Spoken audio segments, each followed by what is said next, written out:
Uma ótima tarde a todos meus colegas aqui presentes, a professora Daiane, que nos dá a oportunidade de podermos tratar da exposição temática com relação ao estado de sítio e estado de defesa, as possibilidades de intervenção. Trataremos hoje com relação às medidas excepcionais de controle do Pacto Federativo.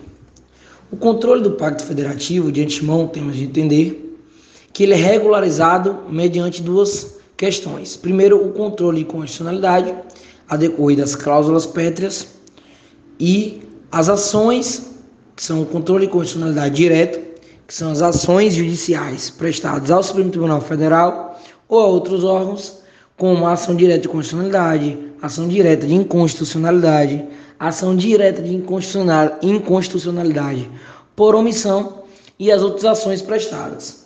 Temos também o controle de constitucionalidade indireto, que ele será, no caso concreto, ele será em fase recursal, ou seja, nós controlaremos, averiguaremos a constitucionalidade de uma decisão judicial mediante recurso.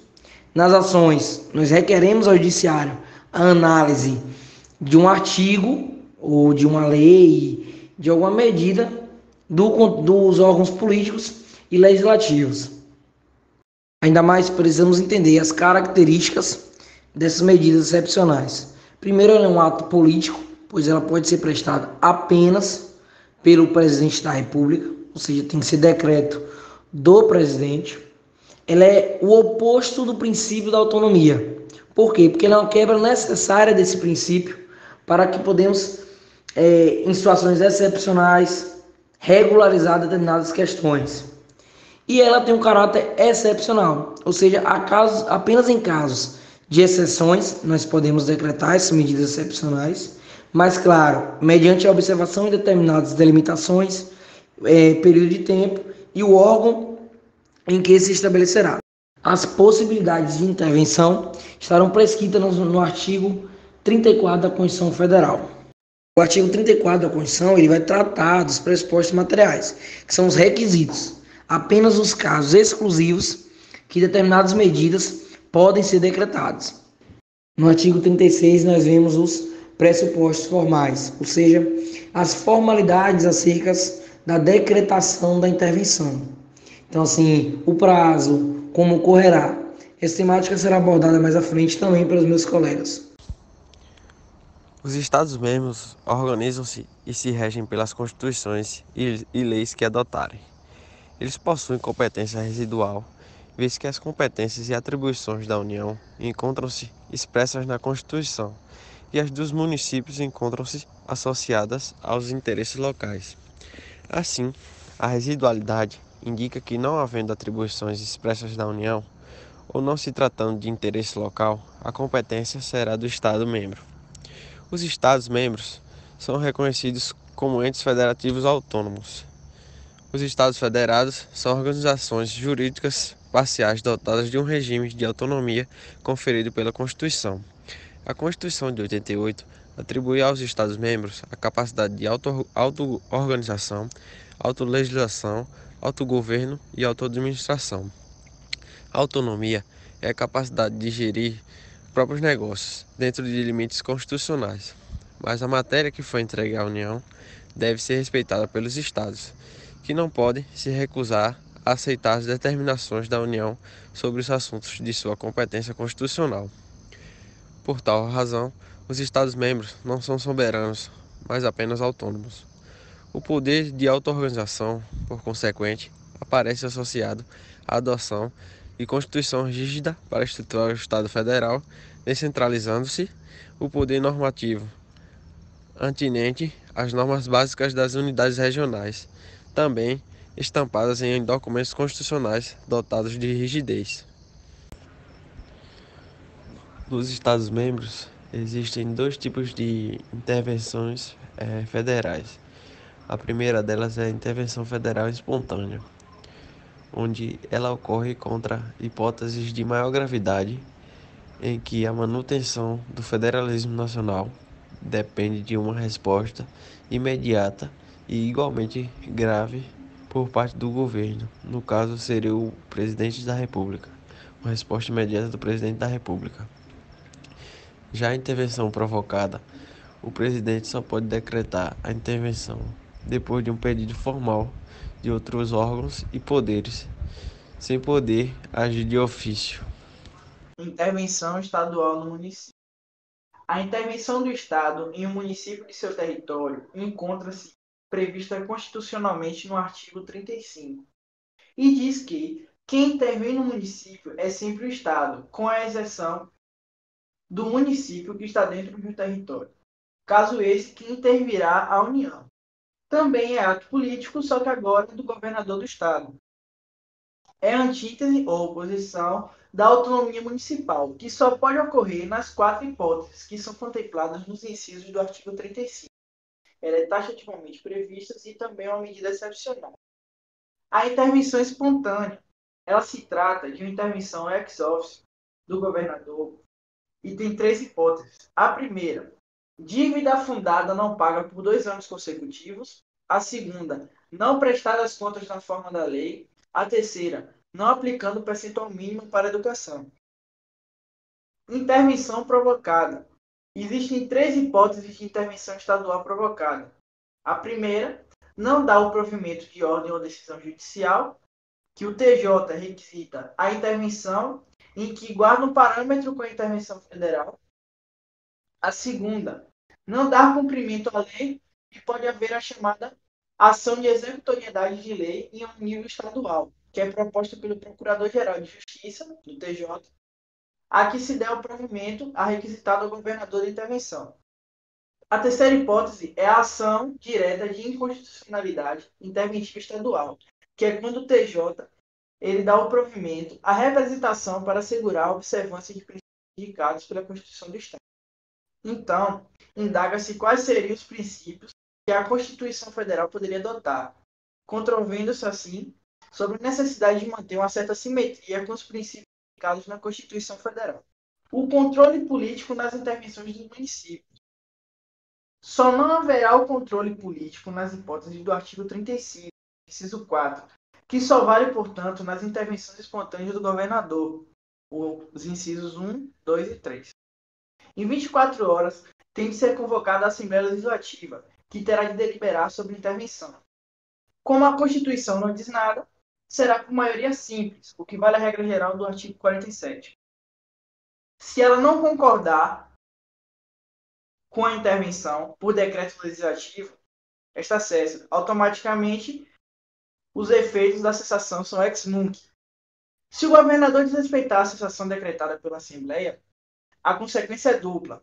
1. Será responsabilizado por infração administrativa, é um crime de responsabilidade julgado pelo Tribunal Especial dos artigos 48, o 48 e 49 da Constituição Federal, composto por 15 membros, sendo 7 deputados estaduais, 7 desembargadores, presididos pelo presidente do TJ, e desde que haja a licença de 2/3 da Assembleia Legislativa.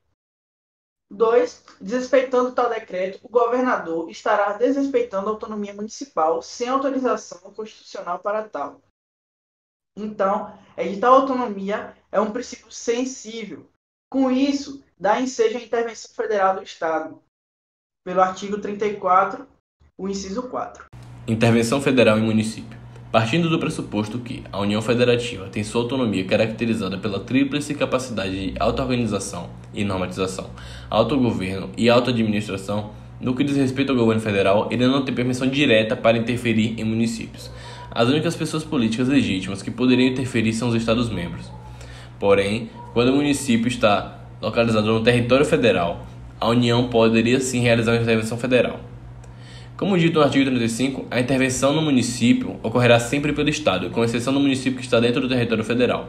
Neste caso, quem intervirá será a União Federal. O ato político será realizado pelo governador do Estado. Boa tarde a todos. Hoje eu vou abordar sobre o Estado de Defesa. Foi selecionado por mim alguns tópicos importantes no slide que serão elencados no desenvolver da minha fala.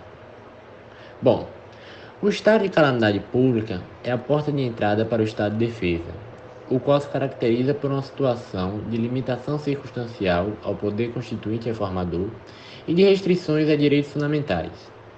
Além disso, o estado de defesa permite a restrição de direitos de reunião, ainda que exercida no seio das associações, de sigilos de correspondência e de comunicação telegráfica e telefônica. Dessa maneira, libera ainda a ocupação e uso temporário de bens e serviços públicos, na hipótese de calamidade pública. Dessa forma, fica previsto no artigo 136 da Constituição Federal de 1988, em que tem por função preservar ou prontamente restabelecer, em locais restritos e determinados, a ordem pública ou a paz social, quando elas se sentirem ameaçadas por grave e iminente instabilidade institucional ou atingidas por calamidades de grandes proporções na natureza. Assim, para ocorrer um decreto de instauração do estado de defesa, é necessário que seja na situação de instabilidade institucional e calamidades de grandes proporções na natureza, desde que desenvolva impacto na ordem pública ou paz social. E para entrar em vigor, o estado de defesa deve ser decretado pelo Presidente da República, o chefe do Poder Executivo Nacional, depois de ouvido o Conselho da República e o Conselho de Defesa Nacional.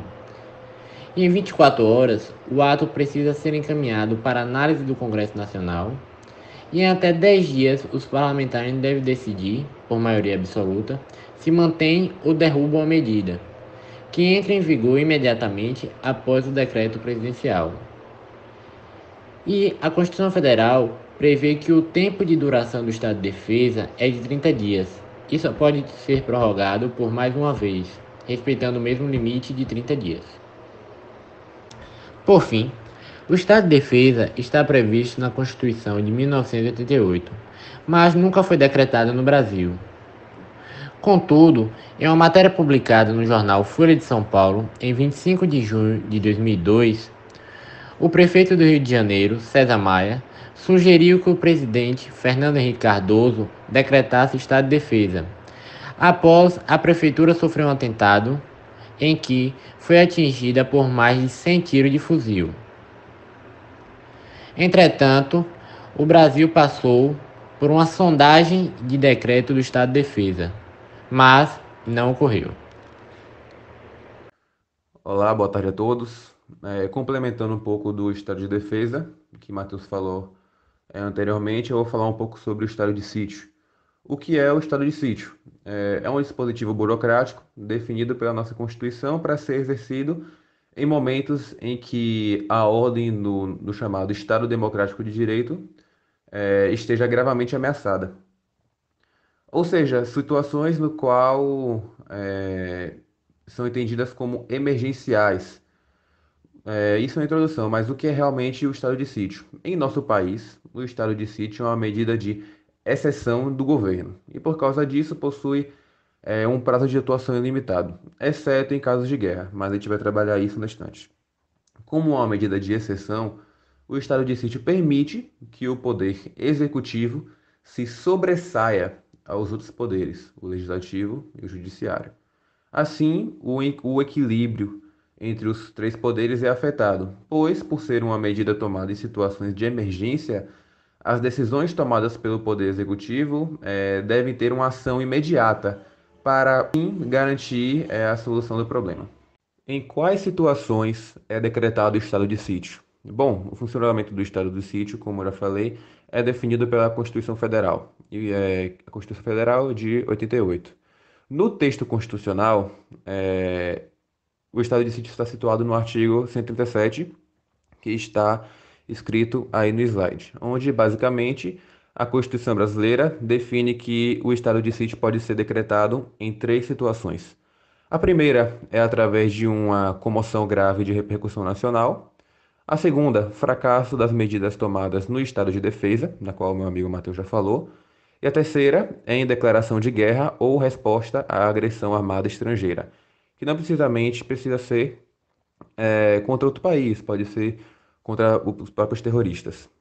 O decreto de estado de sítio só acontece se o presidente da República seguir um determinado roteiro. Qual seria esse? Primeiro, ele deve fazer uma consulta de caráter opinativo ao Conselho da República e ao Conselho da Defesa. Uma vez feita essa consulta, o presidente deve encaminhar o pedido de estado de defesa, de estado de sítio, para o Congresso Nacional, onde lá o Congresso Nacional pode optar por aceitar ou não aceitar. Tá, mas quanto tempo dura o estado de sítio? Dentro da Constituição, caso seja aprovado o estado de sítio através desse roteiro que eu acabei de falar para vocês, deve se estipular uma carta. E em caso de estado de sítio gerado por comoção grave de repercussão nacional, a medida deve ter o prazo de 30 dias e pode ser prorrogada indefinidamente. Acabados os 30 dias, deve haver uma nova consulta aos Conselhos da República, Conselho de Defesa, novamente um novo pedido do presidente ao Congresso Nacional, e se o Congresso Nacional autorizar, você pode se estender por mais 30 dias.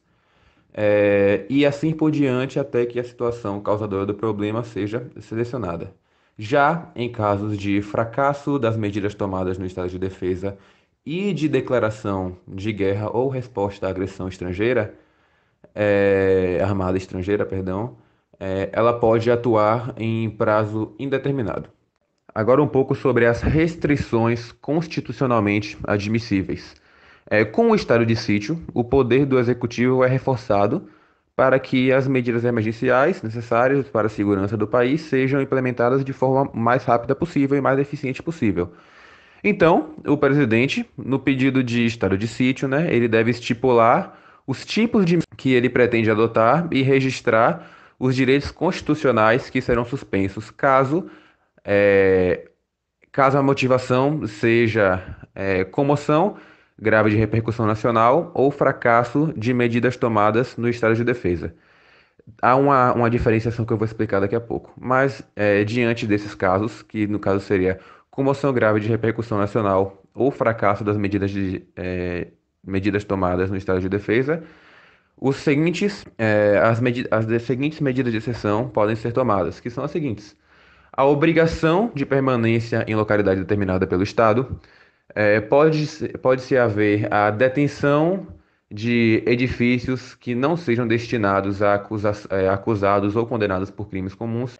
Há uma relativa restrição ao direito de inviolabilidade das correspondências, restrição ao direito de sigilo das comunicações, a prestação de liberdade de informação pela imprensa, como as emissoras de radiodifusão e televisão. Tudo isso, claro, conforme a lei. Também a suspensão da liberdade de reunião, está liberada a busca e a apreensão em domicílio, está liberada a intervenção das empresas de serviço público e a requisição de bens. Essas são as medidas caso o motivo seja a comoção grave de repercussão nacional ou fracasso das medidas tomadas durante o estado de defesa. Contudo, se a motivação do estado de defesa for declaração de guerra ou resposta à agressão armada estrangeira, o executivo tem a prerrogativa de suspender qualquer direito constitucional. Entretanto, todas as ações tomadas devem constar no decreto do pedido presidencial para que sejam apreciadas pelo Congresso Nacional durante a votação e assim ele ser detentor de todo esse poder, toda essa capacidade de suspender qualquer direito constitucional. Falando por último agora sobre o controle político. Durante o estado de sítio, o Congresso Nacional continua funcionando. No entanto, os poderes do Legislativo ficam limitados para que o Executivo possa tomar as medidas necessárias sem qualquer impedimento. Durante a atuação no estado de sítio, os membros da mesa do Congresso têm como uma obrigação formar uma comissão com 5 membros, com a missão de fiscalizar todas as medidas que são tomadas pelo Executivo dentro desse período de exceção.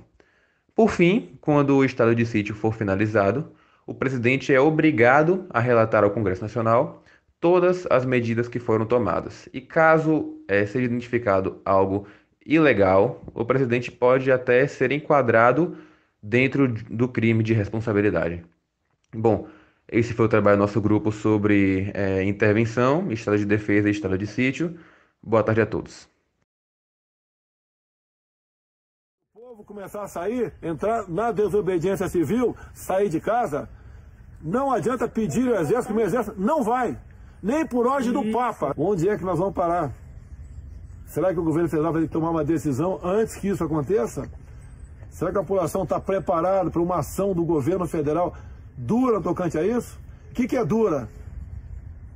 É para dar liberdade do povo. O presidente falou em estado de sítio. Retirar o direito de ir e vir das pessoas. Isso é para estado de sítio, estado de defesa. E não é só eu, é o Congresso também sendo ouvido. Caso contrário, nós vamos sucumbir.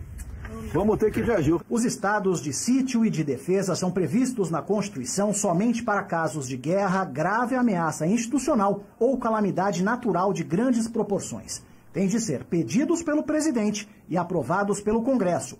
Os governadores reagiram. E ele, mais uma vez, se mostra como o grande aliado do vírus no Brasil, como o grande aliado da morte. Vacina e não confronto e conflito como o senhor está estabelecendo. Que é isso, presidente, que a população precisa. Ibanez Rocha, do Distrito Federal, prorrogou o toque de recolher por mais uma semana. Em entrevista ao Band News TV, o vice-presidente defendeu Jair Bolsonaro, mas reconheceu que se a comunicação do governo tivesse sido melhor, menos gente teria morrido. Eu já comentei esse assunto, eu julgo que desde o primeiro momento nós tínhamos que ter sido eficientes na comunicação, não é? De esclarecer a população o tempo todo sobre a realidade da doença e sobre as medidas profiláticas que, devidamente levadas a efeito, teriam resultado, não é, num menor número de gente contaminada e, consequente, no menor número de perda de vidas. O clima é tão tenso que o presidente do Supremo ligou para Bolsonaro e perguntou se ele pretende decretar estado de sítio no país, o que foi negado. Luiz Fux foi convidado para uma reunião na semana que vem para discutir medidas de combate à pandemia. O comando da Câmara e do Senado também deve participar, além de governadores.